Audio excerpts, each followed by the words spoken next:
नमस्कार दोस्तों, आप देख रहे हैं एक भारत वंचितों की आवाज और आपके साथ मैं हूं राम बाबू गौतम। जौनपुर कांड में 6 मई की तारीख बहुत ज्यादा अहम है, बहुत ज्यादा महत्वपूर्ण है और बहुत ज्यादा मायने रखती है।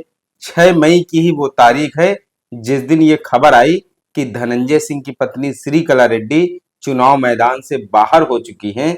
दरअसल इसके पीछे बहुत बड़ी कहानी और बहुत बड़ा जो है वो साजिश और षड्यंत्र छिपा हुआ है, जिसको समझना जानना आपके लिए बहुत ज्यादा जरूरी है कि आखिर जौनपुर की जो पॉलिटिक्स है उसमें पर्दे के पीछे अहम रोल किसने निभाया है। 3 4 5 चीजें आप समझ लेंगे तो आपको सब कुछ समझ में आ जाएगा कि इस पर्दे के पीछे आखिर मुख्य किरदार कौन है, मुख्य भूमिका आखिरकार किसने निभाई है। 6 मई को नामांकन की आखिरी तारीख थी, नामांकन करने का आखिरी दिन था और उसी दिन सुबह 11 बजे खबर आई कि धनंजय सिंह की पत्नी श्रीकला रेड्डी जो है वो चुनाव मैदान से बाहर हो चुकी हैं। उनकी जगह बहुजन समाज पार्टी से अब श्याम सिंह यादव चुनाव लड़ेंगे। श्याम सिंह यादव बहुजन समाज पार्टी के प्रत्याशी होंगे। लेकिन इस बीच में दो तरीके की चीजें सबसे ज्यादा सामने आई। पहली बात तो खबर चली कि बसपा ने उनका टिकट काट दिया। बहुजन समाज पार्टी ने जो है श्रीकला रेड्डी धनंजय की पत्नी का टिकट काट दिया, लेकिन उसके कुछ देर बाद इस तरीके की खबरें आने लगी कि टिकट काटा नहीं गया है, बल्कि धनंजय सिंह ने खुद जो है चुनाव मैदान में जो है चुनाव लड़ने से इनकार कर दिया। चुनाव मैदान से वो बाहर हो गए हैं। किसके दबाव में बाहर हुए हैं, कहां से प्रेशर क्रिएट किया गया है, कहां से इशारा किया गया है, कहां से संदेश आया है, किस वजह से धनंजय सिंह ने चुनाव लड़ने से इनकार किया। दो तरीके की जो चीजें हैं जौनपुर में पूरी तरीके से सियासी गलियारों में जो है वो सुर्खियां बनी रही। जौनपुर उत्तर प्रदेश की सबसे हॉट सीट बन गई, क्योंकि वहां से जो है धनंजय सिंह जो है वो धनंजय सिंह की पत्नी बसपा से चुनाव लड़ रही थी। कृपा शंकर सिंह जो है वो भाजपा से मैदान में थे और इंडिया गठबंधन की तरफ से समाजवादी पार्टी के जो प्रत्याशी हैं बाबू सिंह कुशवाहा चुनाव लड़ रहे थे। वहां जौनपुर में जो चुनाव मुकाबला था वो वहां पे पूरा त्रिकोणीय मुकाबला था एक तरीके से। जौनपुर एक तरीके से धनंजय सिंह की वहां काफी अच्छी पकड़ मानी जाती थी और जैसे ही बहुजन समाज पार्टी की तरफ से श्रीकला रेड्डी को टिकट दिया गया तो ये खबर आई कि अब जौनपुर सीट जो है वो बसपा की पक्की है, वहां से बसपा का जीतना 100% तय है। लेकिन उसके बाद जैसे ही श्रीकला रेड्डी का टिकट कटा और वहां पर श्रीकला रेड्डी सबसे ज्यादा भाजपा को डैमेज कर रही थी, डेंट पहुंचा रही थी, तो बसपा ने जब श्रीकला रेड्डी को टिकट दिया तो उससे भाजपा में पूरी भाजपा भयभीत हो गई, क्योंकि ठाकुर मतदाताओं के अलावा जौनपुर में जो धनंजय सिंह का पर्सनल व्यक्तिगत वोटर है वो लाखों की संख्या में है। तो धनंजय सिंह के पत्नी के बसपा से चुनाव लड़ने से भाजपा के लिए बहुत ज्यादा दिक्कतें, परेशानी, मुसीबत आने वाली थी और कृपा शंकर सिंह को वो सीट जो है बचाने के लिए काफी जद्दोजहद करना पड़ रहा था। लेकिन अब आप कुछ चीजें अगर सिलसिलेवार समझने की कोशिश करेंगे तो आपको पता चल जाएगा कि उनका टिकट जो है काटा गया है या फिर उनका मन बदल गया है। दरअसल मार्च के महीने में 5 मार्च के आसपास धनंजय सिंह का एक ट्वीट आता है और उन्होंने ट्वीट में अपने समर्थकों से कहा था कि जौनपुर लड़ेंगे, जीतेंगे। उन्होंने जौनपुर से लोकसभा चुनाव लड़ने का जो है वो ऐलान किया। पहले वो भारतीय जनता पार्टी से टिकट मिलने की उम्मीद लगाए बैठे थे, लेकिन जब भाजपा ने वहां कृपा शंकर सिंह को मैदान में उतार दिया तो धनंजय सिंह ने चुनाव लड़ने के लिए ट्विटर पर ऐलान कर दिया था। लेकिन उसके कुछ ही दिन बाद, जैसे ही उन्होंने चुनाव लड़ने का ऐलान किया, उसके कुछ ही दिन बाद 2020 के एक मामले में उसके बाद उनको 7 साल की अपहरण का एक मामला था 2020 का। ये मामला क्या था ये भी मैं आपको बताता हूं। जौनपुर के एमपी एमएलए अदालत ने 6 मार्च को नमामि गंगे परियोजना प्रबंधक के अपहरण और जबरन वसूली के 2020 का वो मामला था, जिसमें धनंजय सिंह और उनके सहयोगी संतोष विक्रम को 6 साल की सजा जो है वो सुनाई। तो धनंजय सिंह पहले भाजपा से टिकट मांग रहे थे, उनको टिकट नहीं मिला। उसके बाद धनंजय सिंह ने अकेले चुनाव लड़ने का ऐलान कर दिया, निर्दलीय चुनाव लड़ने का ऐलान कर दिया। फिर उसके बाद उनको सजा होती है, सजा होने के बाद वो जेल चले जाते हैं और इसी बीच में धनंजय सिंह की पत्नी और बसपा के नेताओं में संपर्क होता है। श्रीकला रेड्डी को बसपा से टिकट मिलता है और बसपा के टिकट लड़ने से भाजपा की वहां हालत जो है वो बहुत ज्यादा खराब हो रही थी। इन चीजों को आप जोड़ते रहिए। और इसी बीच में धनंजय सिंह को लेकर के बहुत बड़ा वो वहां पर समीकरण बनने लगते हैं। धनंजय सिंह जो है, इसी बीच में राजा भैया और अमित शाह की एक मुलाकात होती है। कयासबाजी ये लगाई जा रही है कि वहां धनंजय सिंह को लेकर के भी वहां चर्चाएं हुई। जौनपुर सीट को लेकर के भी वहां कई तरीके की चर्चाएं हुई। भाजपा को जो नुकसान हो रहा था उस पर भी महामंथन हो रहा है। लेकिन इसी बीच में धनंजय सिंह को जो है इलाहाबाद हाईकोर्ट ने 27 अप्रैल को जमानत दे दी। सजा को निलंबित नहीं किया गया बल्कि जमानत दे गई और वो बरेली जेल से रिहा होकर के जौनपुर आ गए। 1 तारीख को वो जौनपुर आ गए। और अब उसके बाद जैसे ही धनंजय सिंह जेल से बाहर आते हैं, उसके बाद तभी ये खबरें जो है वो तैरने लगती हैं कि धनंजय सिंह जेल गए थे, जमानत मिल गई, बाहर आ गए हैं। लेकिन अब धनंजय सिंह की जो है वो चुनाव मैदान से हट सकते हैं। और धनंजय सिंह के चुनाव मैदान से हटने से किसको फायदा होगा? भाजपा को फायदा होगा। अब आप कुछ बयान सुनिए, उससे आप अंदाजा पूरी तरीके से लगा लेंगे कि धनंजय सिंह का जो टिकट काटा गया है या फिर धनंजय सिंह खुद चुनाव मैदान छोड़ करके भाग गए हैं। घनश्याम चंद्र खरवार है, बहुजन समाज पार्टी के कोऑर्डिनेटर है। दरअसल 6 मई को आखिरी दिन था नामांकन करने का और उसके पहले 5 मई को जौनपुर में चुनाव कार्यालय का उद्घाटन करना था। रात के 8:30 बजे धनंजय सिंह, उनकी पत्नी और उनके बच्चे, ये जो चीज मैं आपको बता रहा हूं ये घनश्याम खरवार है, बसपा के कोऑर्डिनेटर, उनके हवाले से बता रहा हूं। उनका कहना है कि चुनाव कार्यालय का करीब रात के 8:30 बजे के आसपास वो उद्घाटन किया गया।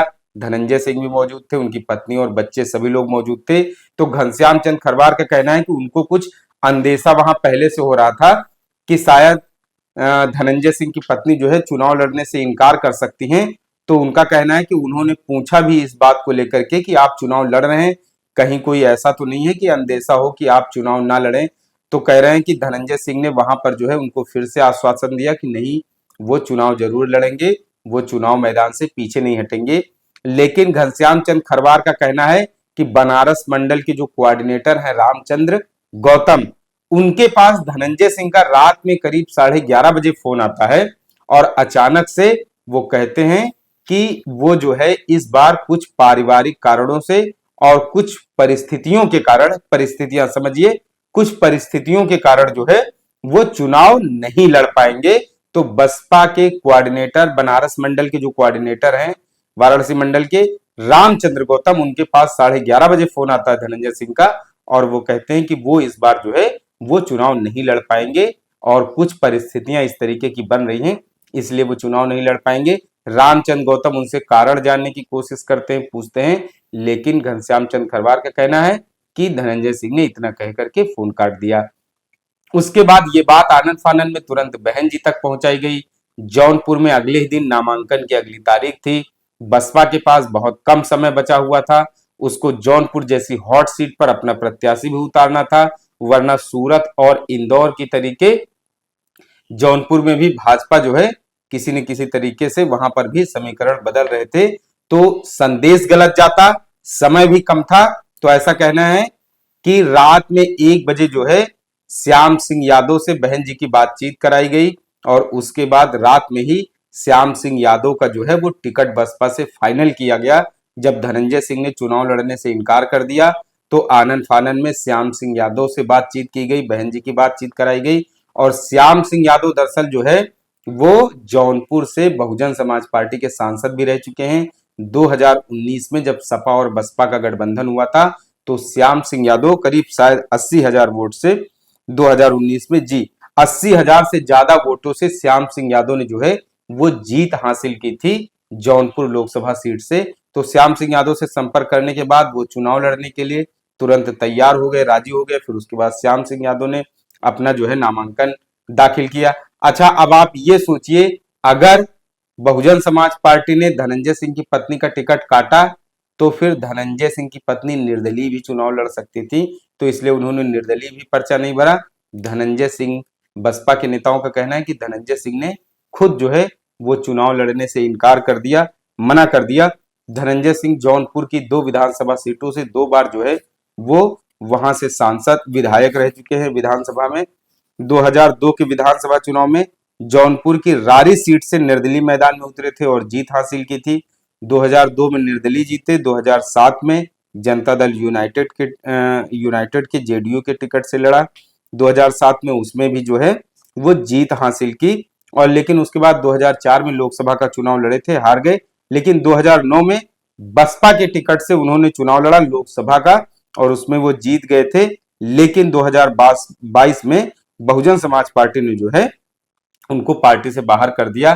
तो उनका जेडीयू से नाता रहा, भाजपा से भी करीबी रही, सपा से भी उनके संबंध अच्छे रहे, बसपा में वो सांसद भी रहे। तो इस तरीके का उनका मतलब लगभग सभी पार्टियों से संपर्क रहा है। जौनपुर में छठे चरण में 25 मई को वोटिंग होनी है। 3-4 चीजों को आप सिलसिलेवार तरीके से जोड़िए।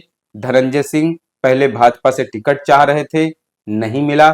उसके बाद निर्दलीय चुनाव लड़ने का ऐलान कर दिया, भाजपा के लिए दिक्कतें हुई। फिर उसके बाद 2020 के एक पुराने मामले में उनको जो है वो जेल हो गई।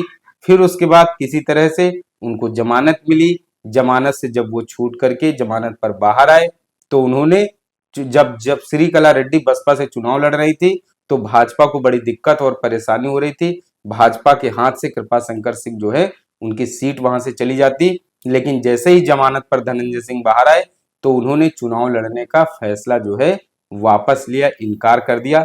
लेकिन कुछ लोग बताते हैं कि ये सब सारी जो चीजें हैं सिलसिलेवार हुई हैं, इसको अमित शाह और उसके अलावा राजा भैया की जो मीटिंग हुई है वहां पर भी इन मुद्दों को लेकर के बातचीत हुई। क्योंकि उत्तर प्रदेश में जिस तरीके से ठाकुर जो सांसद हैं या बड़े ठाकुर नेता हैं, वीके सिंह से लेकर के ब्रजभूषण शरण सिंह से लेके उसके अलावा धनंजय सिंह से लेके जिस तरीके से ये लोग चुनाव के पहले नाराज चल रहे थे, उस तरीके से कहीं न कहीं ठाकुर मतदाताओं को जो है वो उन पर ग्रिप पकड़ मजबूत करने के लिए, उनको जो है वो भारतीय जनता पार्टी के साथ मिलाए रखने के लिए, बनाए रखने के लिए बहुत सारी बंद कमरों में कुछ बैठकें हुई हैं, जिससे कि ठाकुर मतदाता जो है वो बसपा के साथ, भाजपा के साथ जुड़ा रहे। तो बहुत सारी ऐसी चीजें हैं। जौनपुर में दलित, मुस्लिम, ब्राह्मण, ठाकुर बाहुल्य ये सीट है। और उसके अलावा जौनपुर में धनंजय सिंह की काफी अच्छी खासी पकड़ मानी जाती है। वहां पर धनंजय सिंह को अगर किसी पार्टी का टिकट मिल जाए और उनका व्यक्तिगत जो वोटर है, तो ऐसा माना जाता है कि जीत पक्की है। लेकिन अब धनंजय सिंह मैदान से बाहर हो चुके हैं। अब वहां पर जो लड़ाई है वो एक तरीके से बहुजन समाज पार्टी और इंडिया गठबंधन और भाजपा, 3 लोग हैं वहां पर। लेकिन अब देखना होगा कि श्याम सिंह यादव, क्योंकि सिटिंग वहां के एमपी हैं, मौजूदा सांसद हैं अभी, तो श्याम सिंह यादव की भी वहां पर बहुत अच्छी खासी मजबूत पकड़ है। सपा बसपा के गठबंधन में वो 80,000 वोटों से उन्होंने जीत दर्ज की थी। फिलहाल जिस तरीके की कयासबाजी चल रही थी कि धनंजय सिंह ने टिकट जो है उनका, धनंजय सिंह की पत्नी का टिकट काटा गया है, बदला गया है, या फिर उनका मन बदल गया है, तो आप कई सारी चीजों को जोड़ करके देखें तो, और उसके अलावा बसपा नेताओं के आरोपों को अगर आप देखें तो आपको सारी चीजें जो हैं पता चल जाएंगी।